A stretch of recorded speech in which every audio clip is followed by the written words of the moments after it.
In diplomacy, words are stronger than weapons. Diplomacy builds bridges where conflicts create walls. सिफारतकारी दो या दो से ज़्यादा ममालिक के दरमियान तनाज़ात को बातचीत और पुरअमन तरीक़ों से हल करने का अमल है। इस सिलसिले में हर साल 24 अप्रैल को world multilateralism and diplomacy for piece मनाया जाता है, जिसका मकसद दुनिया में अमन का क़याम और सिफारतकारी को फ़रोग़ देना है।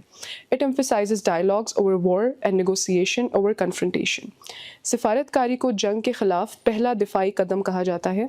Modern diplomacy includes economic, cultural and digital diplomacy. दुनिया में सिफारतकारी को उजागर करने के लिए मशहूर अमरीकी सिफारतकार हेनरी किसिंजर ने डिप्लोमेसी के नाम पे एक किताब लिखी और आज हम इसका मुख्तसर जायज़ा लेते हैं। The book diplomacy covers the international arena, specially European diplomacy from establishment of modern states to the post cold war era. इस किताब में मुसन्निफ ने आलमी रहनुमाओं, उनके खारजा पॉलिसियों और उनके दुनिया पर असरात का तफसीली जायज़ा पेश किया। The book begins with establishment of the world order and explains how it involved over time. The author mainly discusses 5 major powers that became hegemonies in their respective eras and how the expansion of power eventually affected them. Kissinger इस किताब में France के रहनुमा cardinal रिचलियू की पॉलिसियों को सराहता है, जिनमें ख़ास तौर पर बैलेंस ऑफ पावर का तस्वुर नहायत अहम है। Richelieu is often considered the father of the concept of balance of power.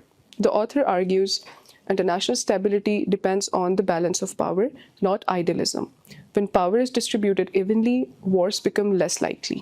मिसाल के तौर पर कांग्रेस ऑफ वियना ने बैलेंस ऑफ पावर को अपनाते हुए कई दहाइयों तक यूरोप में अमन को कायम रखा। ही स्ट्रांगली फेवर्स रियल पॉलिटिक्स। हर मुल्क अपनी खारजा पॉलिसी अपने नेशनल इंटरेस्ट को मद्देनजर रखते हुए बनाता है। मुसन्निफ साबिक अमेरिकी सदर वुडरो विल्सन की मॉरल डिप्लोमेसी पर तनकीद करता है, लेकिन उन्हें न्यू वर्ल्ड ऑर्डर का बानी मानता है। He supports the realistic approach of German pragmatic leader Otto von Bismarck. Under this leadership, Germany witnessed rapid progress due to the realpolitik. He argues that diplomacy requires strategy, not emotions. Successful diplomacy is calculated, long-term and based on power realities. एक मुस्तहकम आलमी निज़ाम के लिए दो अनासर ज़रूरी हैं, legitimacy and power.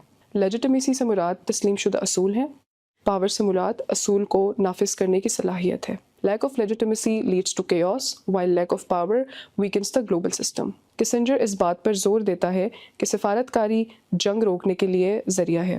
He also suggests that sometimes maintaining order is more important than pursuing justice. International politics is driven by power, not morality.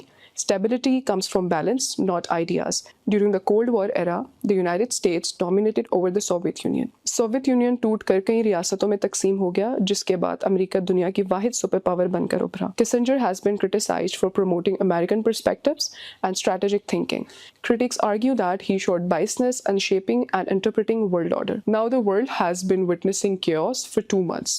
US-Israel and Iran war has disrupted the whole global system. War is not the solution of any conflict. Therefore, sanity should be prevailed and the world should promote diplomacy instead of war.